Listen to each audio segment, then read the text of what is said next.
Sveiki visi, šį kartą atvykau į Eglių koridorių. Šioje vietoje buvo keliukas į Eiguvą. Eiguva buvo mažiausias miškų priežiūros administracinis vienetas. Kelios Eiguvos sudarydavo girininkiją. Eiguliai su darbininkais prižiūrėdavo jiems priskirtą miško plotą, kirsdavo medžius, atsodindavo bei vykdydavo kitus reikalingus miško apsaugos ir priežiūros darbus. Eglių koridorius atsirado kas kelis metus miškininkams eilėmis sodinant eglutes.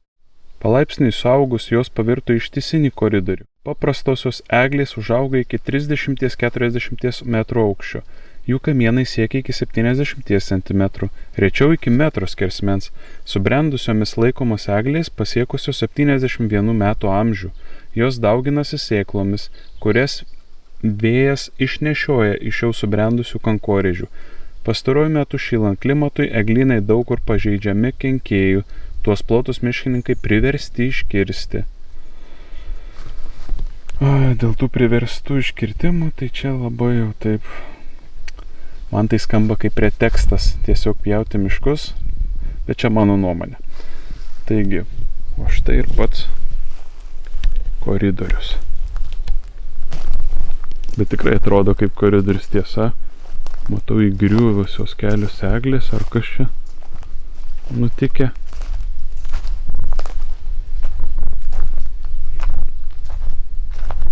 Gal audra kokia praūžė.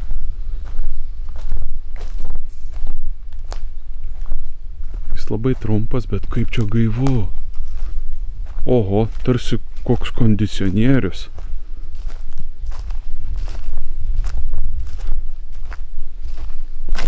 Ir štai jis baigėsi, trumputis.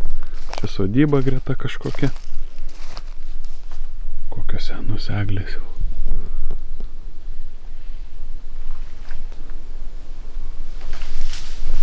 O, stirna! Nespėjau, visai šalia buvo stirna. Geras. Man nesiseka užfiksuoti jas.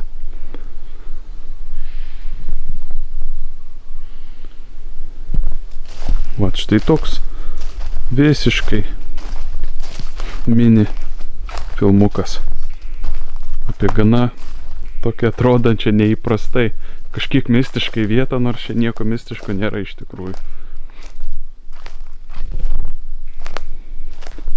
Bet labai gaivi vieta, kai išeini ant keliuko, taip karšta ganėtinai, aišku, ir saulė. Bet labai įdomi vietelė. Padaryta taip, kaip supratau, nesitikint, kad taip įdomiai atrodys, bet gavosi labai nekasdieniškai. Iki kitų kartų.